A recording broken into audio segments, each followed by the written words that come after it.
everybody. Welcome back to the Old Fashioned on Purpose podcast. So today's topic is a really important one, but I also feel like it's a really sticky topic for a lot of homesteaders or prospective homesteaders. And it can kind of be an elephant in the room that we know we want to get into or deal with, but it can be a little bit iffy sometimes. And that topic is the idea of butchering for ourselves or helping other people butcher.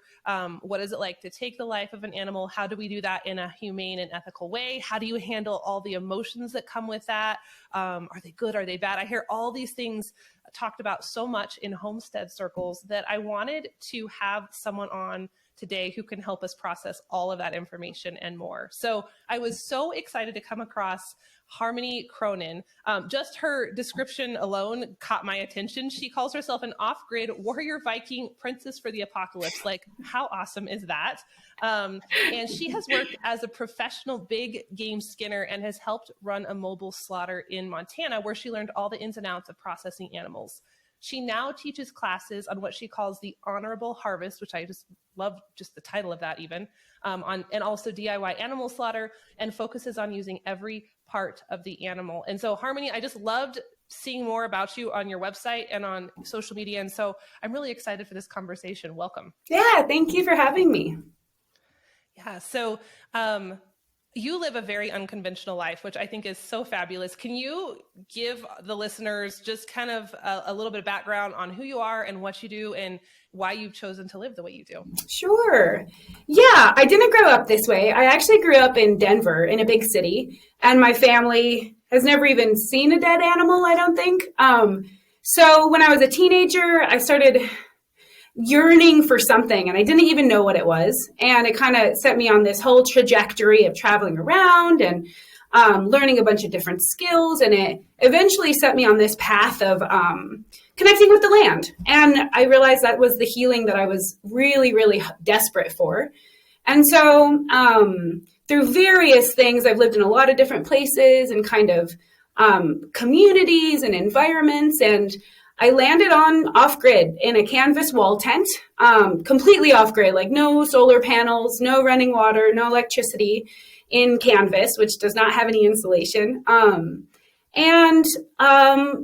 it's kind of been, I think I'm 5 or 6 years year-round in a wall tent right now. And I've spent a lot of time kind of calibrating to a really earth-based kind of cyclical way of life. And animal processing started almost a decade ago. Picking up Roadkill was kind of my introduction into how to be in relation with food and with animals, especially. And it's led me down a path where now I have skinned and eaten almost everything from a rat up to a buffalo. So I have a lot of experience with a lot of different types of animals, and but I have a lot of other kind of hobbies and interests too. You know, the animals are kind of my specialty, something I dedicate a lot of time to, using every part. So right now I live on a ranch with some other friends in a community, and we grow a lot of food and raise critters and slaughter and try to live in a simple, kind of slow kind of way. I love that. And I want to get in, I have so many questions for you, but I just cannot help but ask, how does the wall tent work year round? Because I know you're in a place with winter. You're not in like the tropics, right? Right. You have winters. Yeah. Tell me just a little bit of the logistics. We won't turn this into an episode about canvas wall tent life, I promise. But I just need some more information. Yeah. So yeah, we get about 4 feet of snowpack, maybe 3.5, 4 feet of snowpack. So I live in a very wintry place, and I have a wood stove. And I keep a fire going all the time. My fire never goes out unless I leave for a couple days. And so I just keep a coal bed going, and it's cozy. I have a thermometer in there. It's usually 75, 80 degrees in my wall tent, even when it might be negative something outside, and the corners of the wall tent will freeze. Like if I have water out, the corners will freeze, but it's toasty in there and I'm comfortable. And I think after a while, the first couple years were kind of rough, you know, the learning curve. But you acclimate and your body changes and you spend a lot more time outside anyways. And I don't know, I love it. Having walls that breathe, that I can hear all the birds and the wind and everything. Oh, it's spectacular. Walls that breathe. That is beautiful. And most of us don't even know what that's like. I like that. Okay. I do think there's something to be said about acclimating too. Yeah. I mean, I do not live in a canvas wall tent, but just living in Wyoming, you just get, you don't get used to it, but you get used to it. Like your body just can handle it better, I think. Yeah. You need to ignore it. Yeah. The uncomfortability kind of just goes to the background. Exactly. Yeah. Fascinating. Okay. So let's get into this slaughtering processing conversation. I'd kind of like to start, and I know some people listening have already gone through the mental process of figuring out why it's important to them to butcher their own animals or process their own meat, and others are kind of on that cusp. But sometimes I get so immersed in the homestead world of people who think like me that I forget there's a whole lot of people out there who can't even imagine such a thing. And I was reminded of that last night. I was at a get together, and they were not homestead folks at all. They were just normal folks, and they were talking with distaste about, I would never want to know the animal I eat. I would never want to see the face of the animal I eat. And it wasn't the time or place for me to give my spiel of like I do, but I was just listening to that going on. And it was like, man, we're still, as our culture, even though homesteading's rising and growing, we're still so uninitiated into this thought process. So to someone who's dancing with this idea, why would someone want to slaughter their own meat in your opinion? Yeah. Well, I think the immediacy of your body, your heart, your eyes, your hands being in direct contact with the reality of what it is. Every time you put any food in your mouth ever, plant or animal, it is something that died, someone that died. And so if you can directly experience the full impact of what that actually means, it will change you forever. And I think that with that comes a really deep realization of the responsibilities that we have to those lives that maybe is easy to forget about or even not know about, not even be conscious about, that we have a responsibility to everything we put in our mouths. And so when you bear witness to it and when you participate in it and you're aware of it, then it realigns. I think that's maybe why some people are hesitant to even know about it. Some of my family's the same way. They would never want to see what happens to the animal before it's on the plate.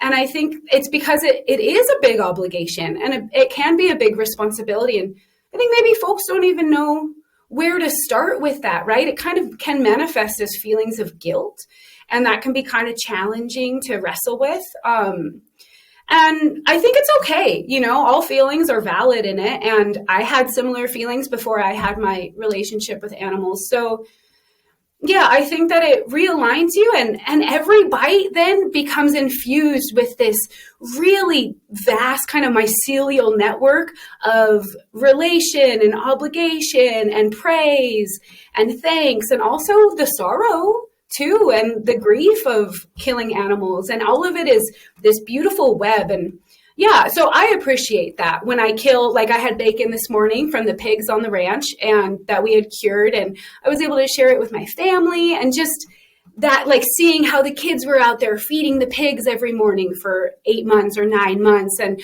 all of that the stories are inside of it so much more. So that's why I do it anyways. Yeah. I like what you said about the responsibility. And I just know even before we started butchering and just learning how to cook was just the opening up that responsibility of food choices, even if it's a vegetable or it's a grain, of thinking about, this is more than just something I'm buying in a plastic packet at the grocery store. It has a story, whether that story is a good one or a bad one.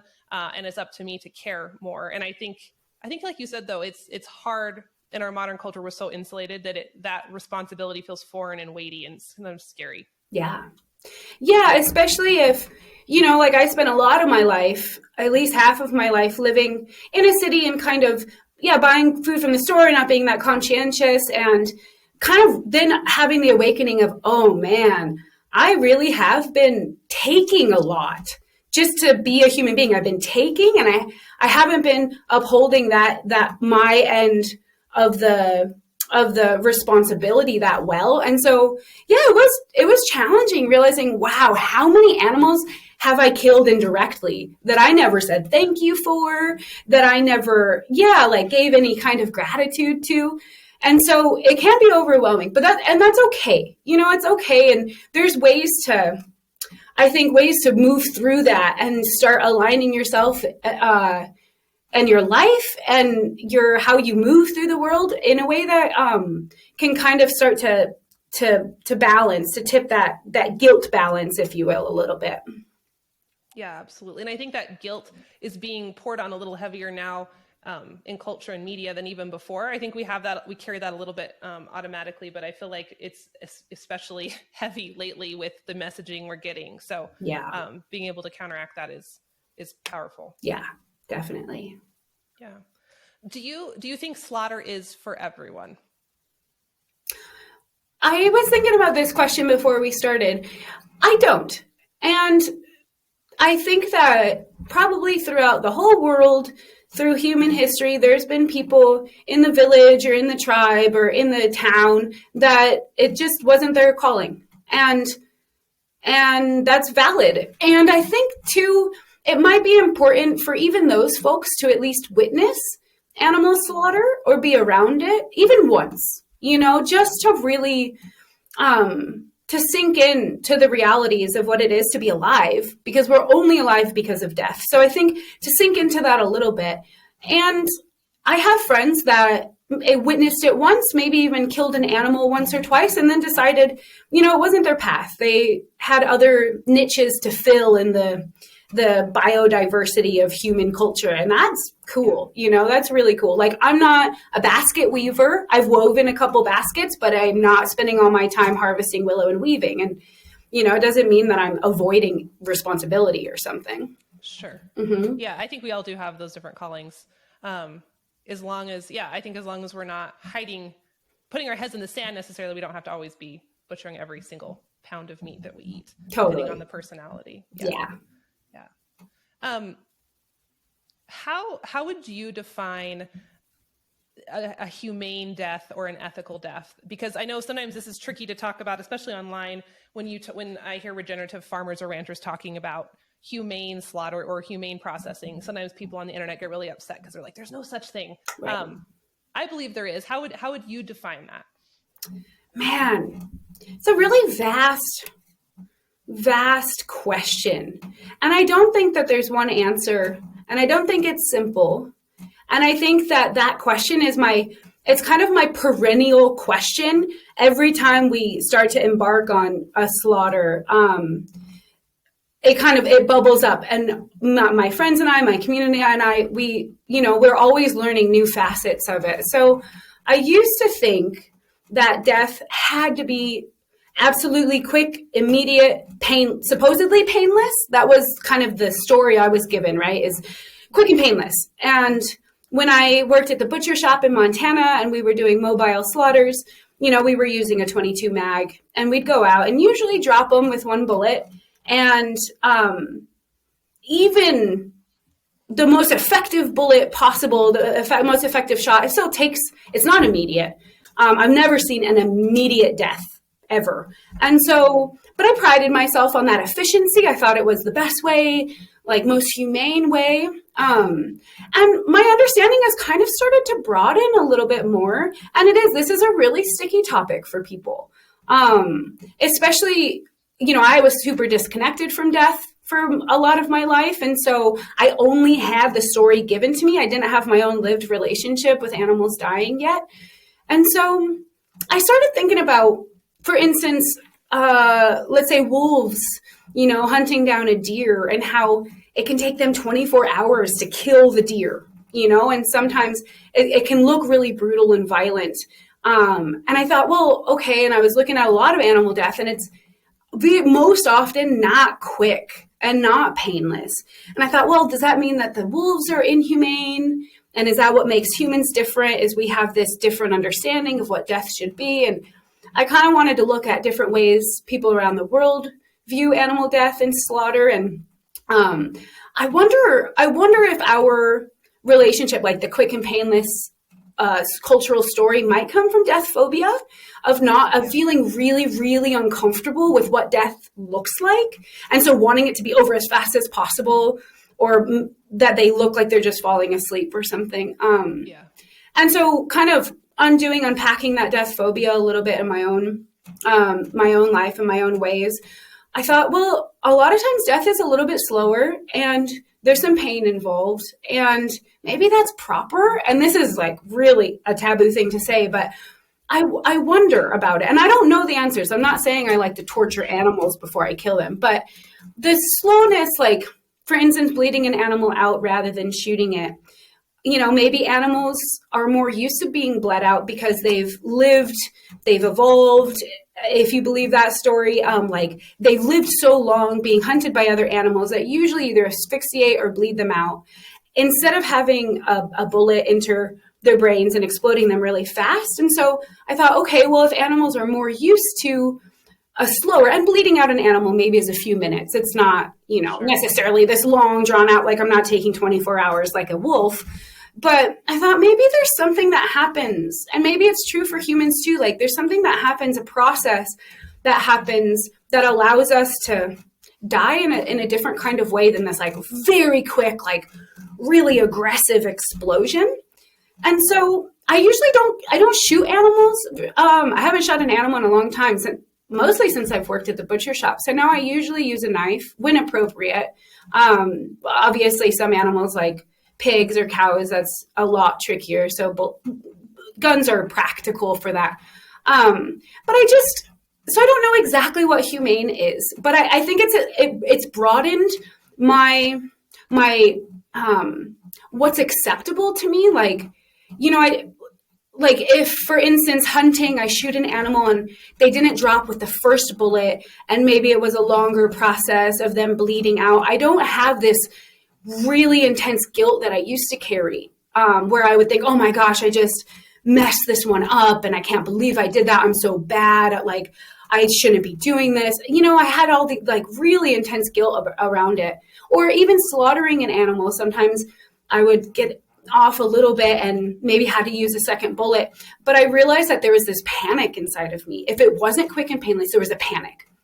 And the panic actually, I reacted from panic and anxiety. And I think that I ended up causing more pain to critters, maybe shooting them another time when it wasn't necessary because they were already dying, but I was just so uncomfortable with it.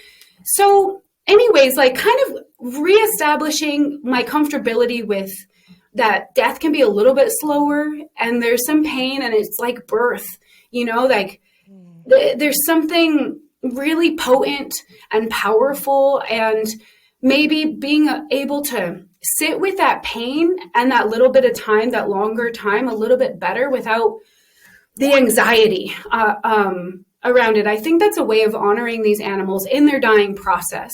And so I think it is important to kind of undo that quick and painless story just a little bit, just so that we can be of service to these animals in their dying time, rather than kind of project our anxiety on them. That is fascinating. And I love that you're willing to ask those questions and go beyond just kind of the pat answer to that. And also the analogy with birth, we accept that birth is a process that has pain involved. So it would make sense that death would potentially also be a process with pain involved, and that would be the natural order. So right. Fascinating. Good things to think about. Hey friends, I'm just interrupting this episode for a second to give a shout out to our other sponsor, the Modern Homesteading Conference. So this is really exciting because up until now, all the big homestead conferences and events mostly happened on the East Coast. And that meant if you live out west, then you're either driving a long ways, you're flying a long ways, and that just makes things a lot more complicated when you have animals and gardens and all the things as we do. However, that is changing this year. So the Modern Homesteading Conference is a brand new event. It's going to be held in Coeur d'Alene, Idaho. It's live and it's 2 full days filled with your favorite homesteading experts like Joel Salatin, Homesteading Family, Melissa K. Norris, Annabelle Trades, Farmstead Meatsmith, and many, many more. I was looking at their website and it's a great lineup of speakers. So not only are you going to get all that valuable knowledge and the skill sets that are going to help you be more self-sufficient no matter where you live, but you also get the bonus opportunity to enjoy a concert by Grammy award-winning farmer and filmmaker Rory Feek. You know, I love Rory. He's been on my podcast. He visits our homestead every year. He's a dear friend. So that's a big treat. All the homestead knowledge by day and a concert with Rory at night. So classes will include raising a family milk cow, on-site live butchering and curing demos. Like, that's pretty darn cool. Homestead income classes, 4-season gardening, cheese making, homeschooling, sustainable agriculture, and tons more. So don't miss out. Tickets are on sale now. Head on over to their website to see all that is included in the event and to save your ticket. The website is modernhomesteading.com. And now back to our episode.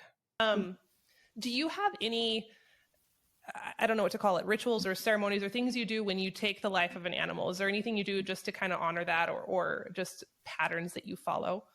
Yeah, that's a good question. I think in the beginning days, it was much more elaborate, and now it's kind of whittled down to kind of the essence of I suppose it would be a ritual because it's something I continue doing. And, we always try to really give them, well, right, but I guess it starts when you start tending an animal, right? Like making sure that they have a good life and giving them food and water and loving on them. That's like where maybe it even begins. And so when you start living in a way that's of service to these critters, then I think that can be part of the process too, all the way through the end. But around the time of slaughter, we tell the animals usually that, that the end of their days is coming, and we talk out loud to them and explain why, and love on them a bunch. And I like telling the animals that it's coming. So it's not just one day all of a sudden, and so we have the conversations with them, and usually the day of, they have a good last meal. And I like to bless my knives if I'm using a knife, or a bullet if I'm going hunting. I just like to, I often kiss my knife or the bullets. I kiss them just to kind of bring a little bit more like awareness and love in there, and ask for that the bullet fly true, or that my knife cut true, and just kind of ask, try to align myself that I'm going to do this well, and I'm going to do it in a way that honors the animal and their life, whatever that looks like. And it changes for every critter.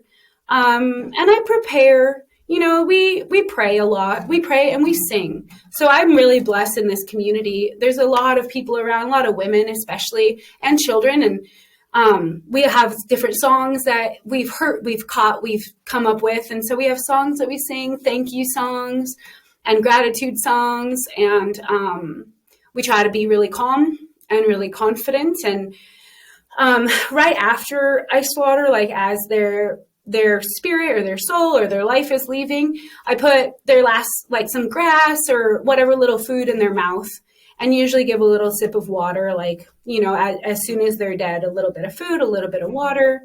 And we usually sit with them and let it settle in. And, there's a special time when the sparkle in their eye kind of fades. And there's even a song for that, watching the starlight in their eyes fade. And when we set to it, and so that's kind of the essence of how I give my gratitude and thanks. But it continues through the whole process, then the whole gutting and skinning and butchering. We have lots of songs, and there's a lot of laughter.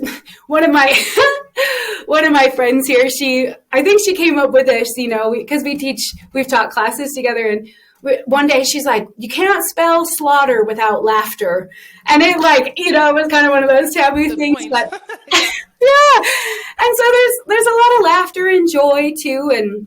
But it's also like we cry, there's still animals where I cry and go through like the whole range of emotions that might come with it. So I suppose that's like kind of the ritual or the ceremony, if you will. And then where there's spots on the land where we've killed animals, I like to just remember those spots, that it's like a little portal where somebody left this realm to whatever the spirit realm or next place is for them. And so keeping the stories close. Yeah. Yeah, that's beautiful. And I think it is so important. When we first started butchering years ago, and we don't do a ton, we mostly do chickens now. but I was a lot more matter of fact about it. And I think it was elementally just a discomfort with the process. So I was like very kind of cold and like, this is what we're doing. And now I feel so much more drawn as I get older towards acknowledging what's happening. And like you said, talking to the animal, which before I would have been like, that's so dumb. Like, why would I talk to the animal? But I feel like it matters. It does matter in some way that I can't fully explain. Yeah. And telling them thank you. There's just something that changes when we honor that. Yeah, I agree. I really believe it matters. And I've been in scenarios where that hasn't happened, and it's not like the whole world comes crashing down, but it feels better for, I think, at least for the humans around. Yes. And the children really encourage that too. I mean, the children are just so involved, and they love saying thank you and like being around them. And so that helps kind of keep me in the practice too of saying thanks and talking to them. Yeah, I agree. I think it is just that acknowledgement that this is important and it matters, and we know the weight of this, and we're doing it consciously, because there's so much in our modern lives we don't do consciously. Right. And I think that's why it's so important in this aspect to come back and just have that moment of awareness. Yeah, totally. Yeah. So I know, just with the nature of your professions and how you live and what you do, you have this intimacy with death, and you're there a lot when animals pass and you take their lives. And I've often wondered this about butchers or people in this position. Like, does the amount of death that you deal with, does that ever weigh on you? Or like, how do you process all of that? Mm-hmm. I remember once upon a time I was talking to a veterinarian who, they put down animals a lot. That's part of their job. And they just said, sometimes the days where I have to put down multiple animals, it's hard. It's just hard. Even though I know it was the right thing and the owners were ready, and it's just hard. And I was wondering if you ever feel that weight. That's a good question. I think I do. It has come up. And whenever I start to feel that weight, it kind of is a signal, a flag for me to spend some time wondering what it is I can do for those animals and for their families and for like the way that I'm living. And usually what it is I've gotten out of alignment a little bit, or I've done something a little bit, without the conscientious awareness piece. I've kind of gotten a little bit too mechanical with it, because obviously being a butcher, I mean, being a skinner, I'd skin 20 animals a day or something. And I would just get into the zone, listen to a podcast, kind of muscle memory through it. And if I was lucky, I'd get that little feeling in my stomach of like, ooh, something doesn't feel right. And so I just use that as an opportunity to wonder, okay, well, how can I get kind of back into alignment? Like, what can I do? Can I sing a song? Can I maybe tell the story of the animal? I think it's a little indicator that there's something else being asked of us. And I've never been necessarily weighted down in such a way that I wasn't able to process through it, and I think too, like I'm surrounded, my home is surrounded, I have skulls everywhere and hides and bones and all kinds of things from all these critters that I love so much. And so, I'm kind of inundated with the life, death thing. And I will say I'm more on the death end of things. I personally don't have my own animals I'm raising. And so I'm much more on the death side of the caretaking of the animals. And it feels good, but I think, like I said, it's also because I try to really, really spend my time, not just during slaughter time, but kind of spread out through the year, honoring them and talking about them, and continuing to process different, like their feet, or the hooves, or like different parts of their organs or whatever, like having a continued relationship. So it's not just a one and done, now I'm back to my daily life that doesn't involve them. So even in death, I feel like they're still around us, and on the ranch, we have like skulls of all the critters around sprinkled throughout the land. And that's kind of nice too, that they're still present. Mm-hmm. Yeah. I like that you're when you do feel it, you're using it as a clue. I think that's important to listen to those things. So that's good. So you mentioned using the parts. I think that's a great segue to some of my next questions on a little bit more of the practical side. We hit on the emotional side of it, but I know you're really passionate about using every part of the animal, and I've been more and more interested the last few years into like eating offal and organ meats and things like that. But I'd love to know, I know you have some more unique ways than just a standard, heart, liver sort of recipes. So give me some other ways that you use all the animals, especially the non-food uses. Yeah. Oh man, I love this stuff. Gosh, we get really weird. We really do. I like weird. Yeah, we get as weird as we can get, man.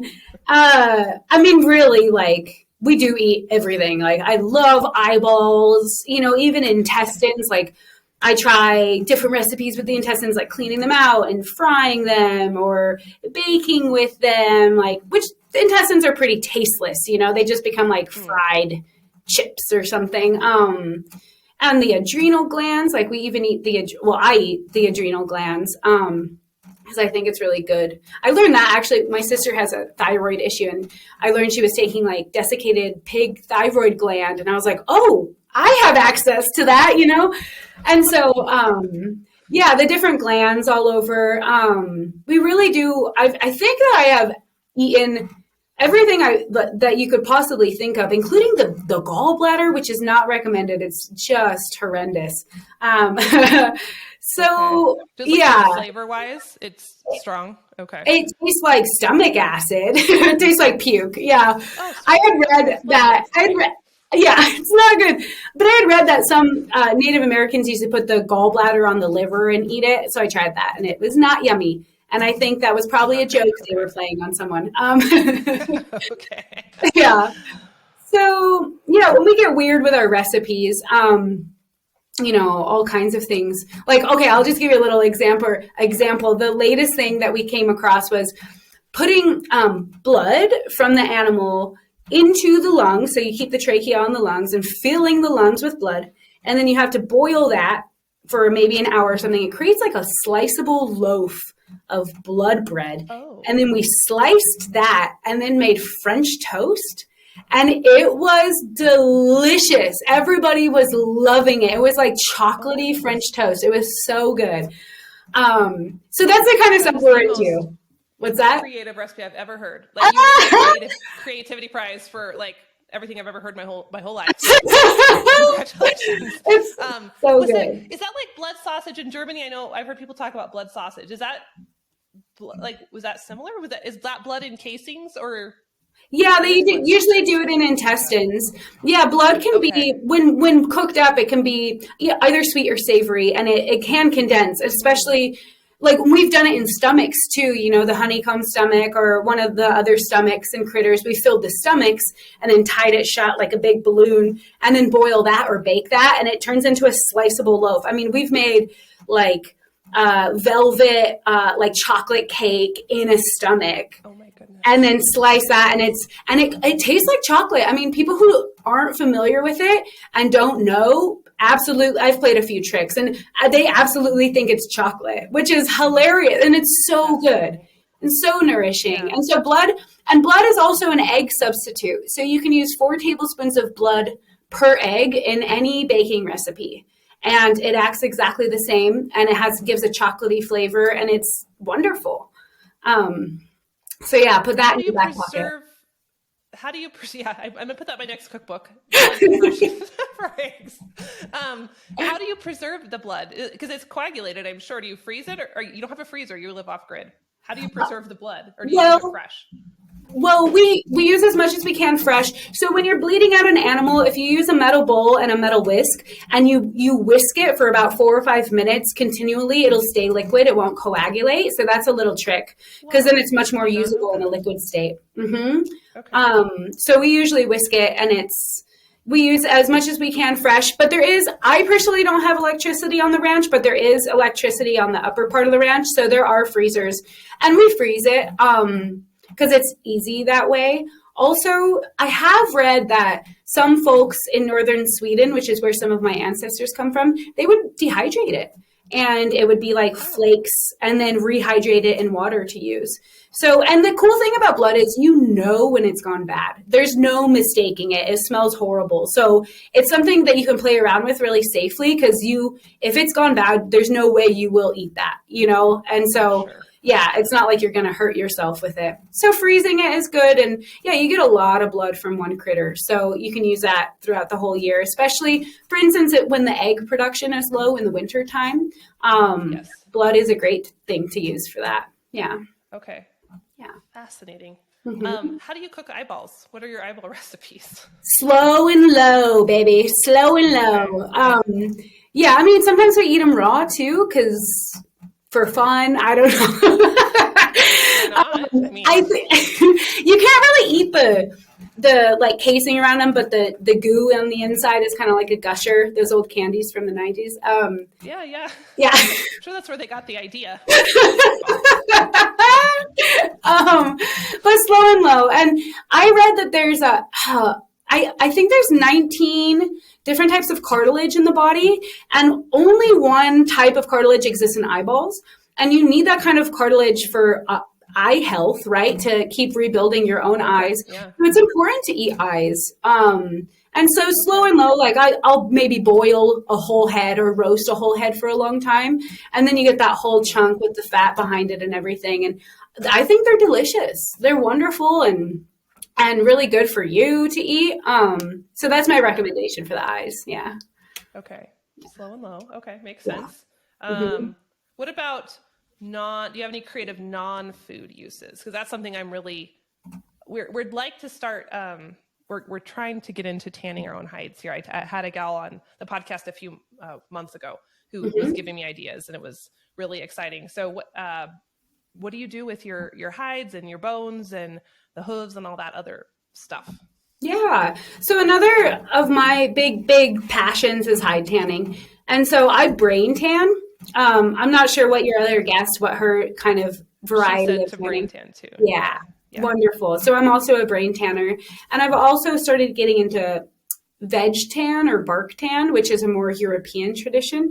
And so that entails boiling up different plants and barks. I kind of just experiment with whatever might be around, and you make a really strong liqueur or brine, basically, and you put the hides in there, and that's a series of strengthening. And bark tan creates more of that saddle leather or like boot leather, the stronger, more water resistant leather, whereas the brain tan is more like suede or something. And so we tan a lot. All the critters we kill, I try to salt their hides and save them, and either teach classes with them or tan them ourselves. But there's also, just rawhide too. Like, for instance, my whole floor of my house is a moose, an elk, several elk, a buffalo, and those, I just fleshed them and put them in a rack, or even stapled them on a fence or something just to dry raw. And those are great. You can put them on the wall. I think this is what is behind me. It's just rawhide. They look good on the wall or on the ground. They're pretty crunchy, but so rawhide is a wonderful material, and it doesn't require all the steps that tanning does. And then you can make, because it's a hard material, you can make boxes, different kinds of containers. I make journals out of them. I'll just cut square pieces out of rawhide and use nuts and bolts.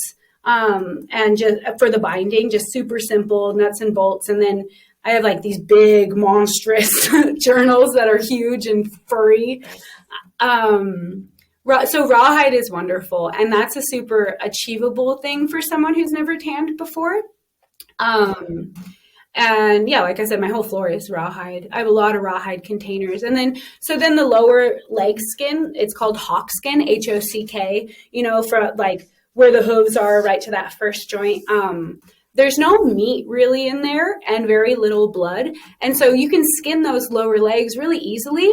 And it's cool. They have little dew claws on them. And so I skin them with the dew claws still on there. And then you can sew those fresh. Just stuff it with rice. You can make water bottle holders. I wish I had one to show you.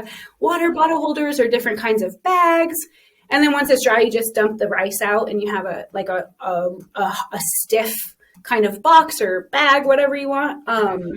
So the hawk skin is really cool, especially, that's often something people just toss in the compost or leave, is those lower legs, because there's no meat on them, but then they have that tendon too. And that tendon on there is something I sew with. And it's really strong. People make bowstrings out of them. People back their traditional long bows for added strength with that sinew. And if you're not using the sinew for sewing, like I can get it down to needle, like a thread, really, really fine detail and super strong. Yeah, a lot of my stitching is done with sinew. But if you don't want to use it for that, then that sinew, it makes great bone broth. Oh my gosh. So you skin out the lower legs. You can pop off the hooves really easily. You just boil them for a few minutes and use pliers and pop the hooves off. And then you can throw those in your soup pot, and it makes a really nice clear bone broth because it doesn't have the meat and stuff. So it's, we've made gummies, for instance, like sweet gummies using the gelatin of that because it doesn't taste like meat. It's very kind of a purified kind of gelatin. Mm-hmm. Because I've heard or I've seen people use chicken feet, so why not use other animal feet? That makes total sense. I don't know why I've never thought of that before. That's right. You do want to get the hooves off because if you don't, then it tastes like hoof. It tastes like a barnyard. So you don't want to pop the lower hooves off, which are cool. Then we make baby rattles, like take a bunch of them, string them on a thing, and make instruments out of them. Trying to think of other things. Oh, we've made buttons out of the hoof because the hoof it's similar to horn, the material, and so you can.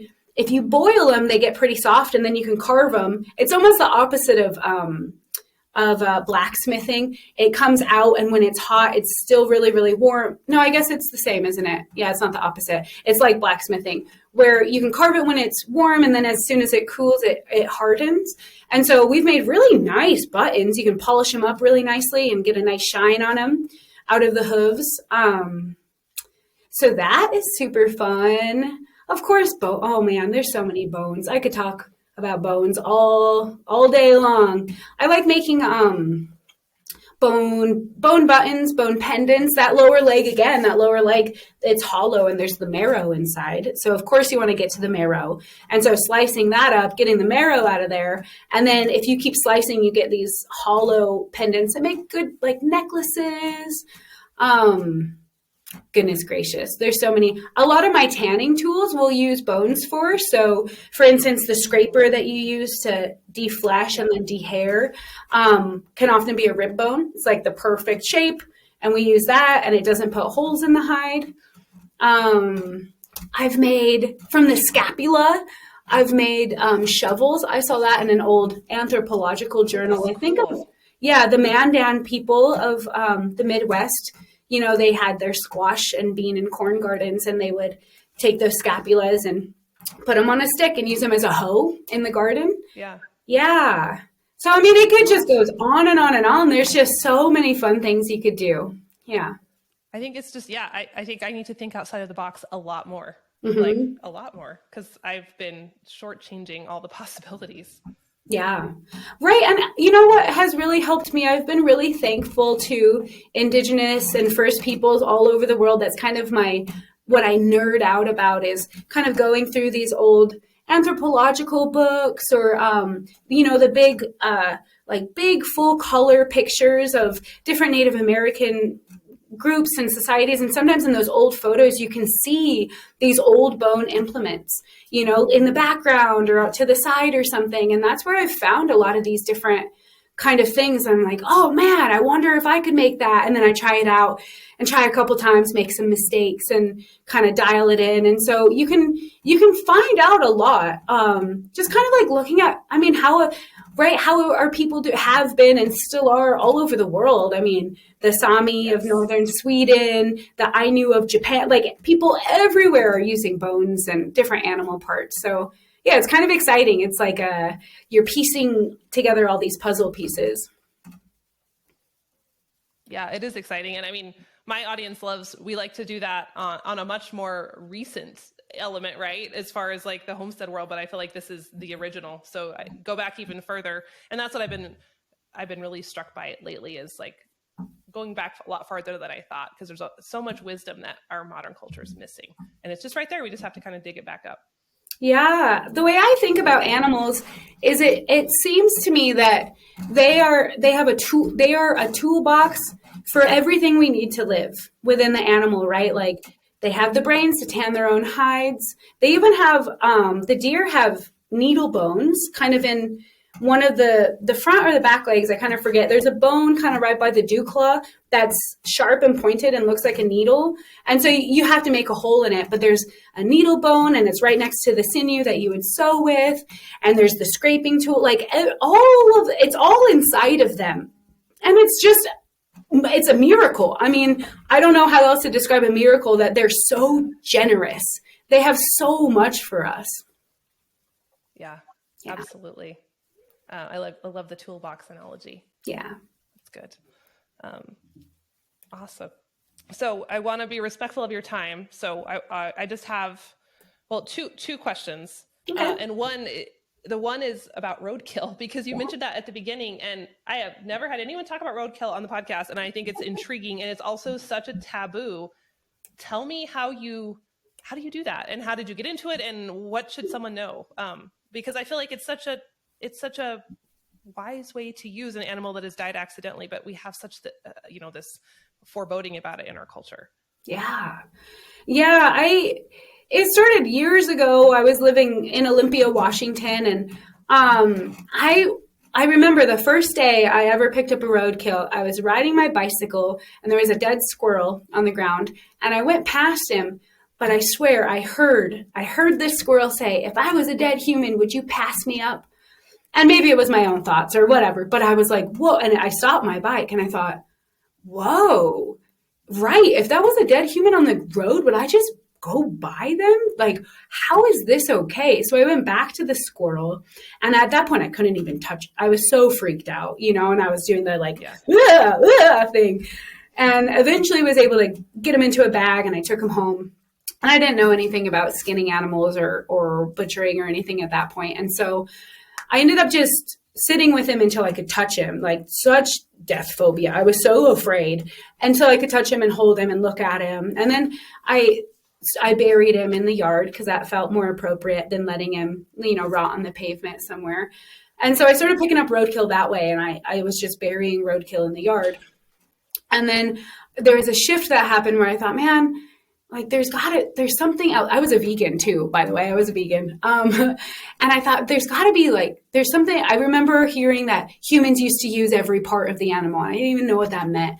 And so it kind of propelled me into this, well, I should skin them. I don't know. And so kind of like a baby on my like brand new legs walking towards this animal processing. And so I was skinning a lot of critters and, eventually started eating them and learned how to tan their hides and all of that. And so I've picked up a lot of animals.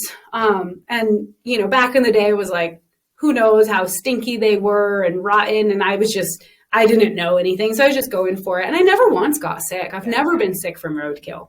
But how many times have I gotten food poisoning from a restaurant, Right. So I've never been sick, and I've eaten some pretty gnarly critters.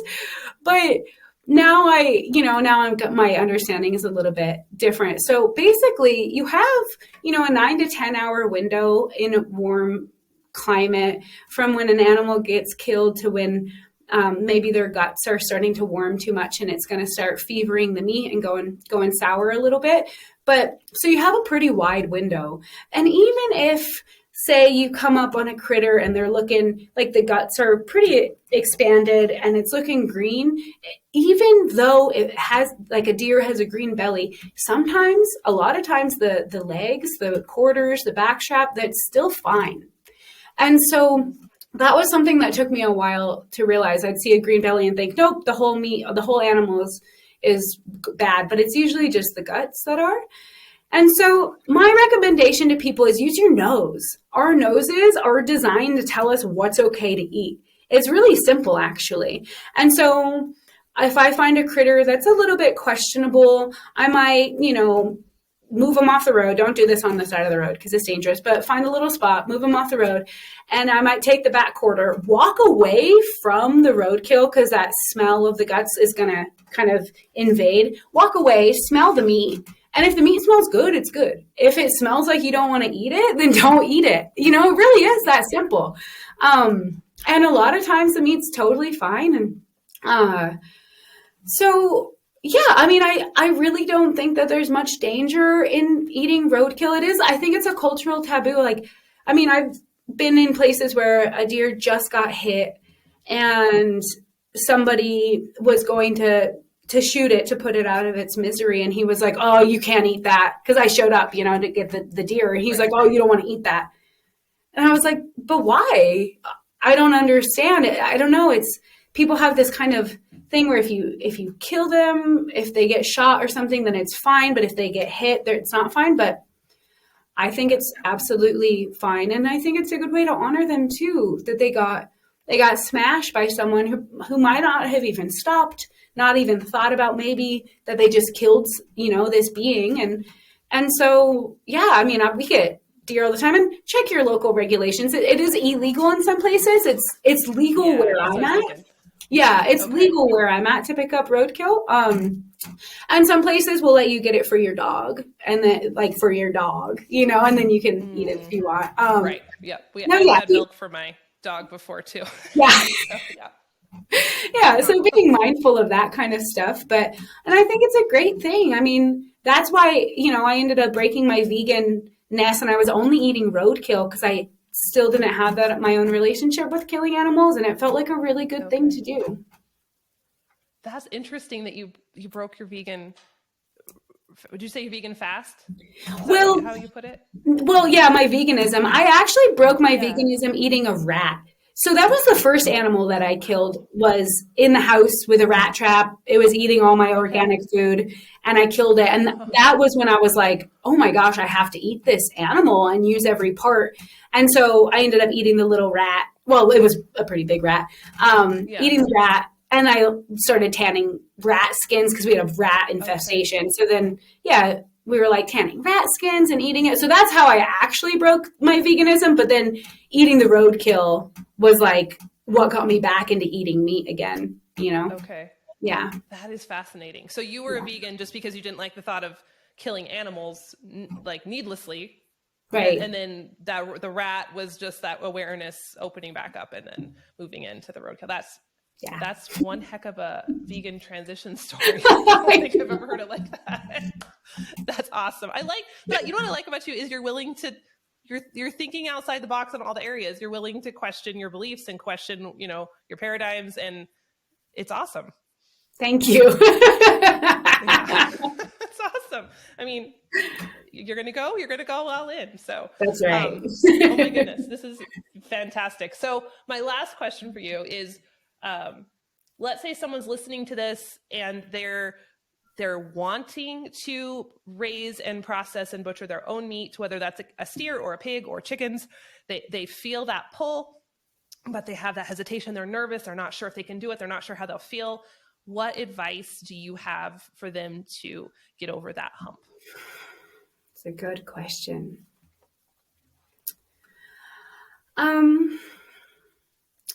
My advice is that you are worthy. You are worthy of taking those steps. And that the confidence in the act, the confidence in whether you're using a knife or a gun, it's the confidence in yourself and your ability to do this well that is going to really honor that animal and their death process. And so having that confidence also means that it's okay if the death doesn't look immediately quick and painless. And it doesn't mean you made a mistake, and it doesn't mean you're a bad person or that you're inhumane. It's that we're learning. And I think that the animals are so generous with us. That's one of the big gifts they have is allowing us to learn and to come back to balance with them. And so just knowing that it's okay to make a mistake. It's okay if the bullet went off a little bit or you didn't cut through all the way with the knife or something, and just steady yourself, have confidence, and then continue continue with the knife or with the bullet, but just be steady in yourself and have that confidence. And no matter how much experience you have, I still make mistakes sometimes slaughtering. And it's a proper way. Like, we're not going to be perfect, and we can let that perfectionism go in this. We really can. Yeah. Be steady in yourself. I think that's good advice for all of life. Mm-hmm. Yeah. Yeah. Amazing. Harmony, this was so good and so enlightening and so interesting. Thank you. Where can folks, or is there some place that people can find you online? Or I know you have the website. Is there anywhere else that you would have people go to learn more about what you do and what you offer? Yeah, I do have my personal website, and that's harmonycronin.squarespace.com. And you can get on there and kind of see what I'm up to and some pictures of my projects and stuff. And then we do have a little folk school that we've started. So that website is gatheringways.com. And that's where we have some of our classes posted, and mostly the classes, also pictures. And I think my sweet sister is doing some like food recipe stuff on there as well.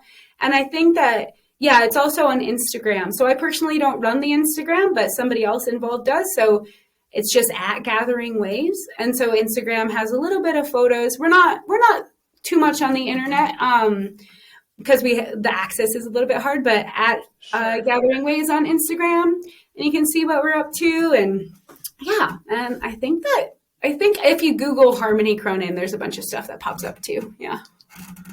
Okay, awesome. And we'll drop those links in the show notes, but this was so good. Thank you for your time and your wisdom and sharing your thoughts.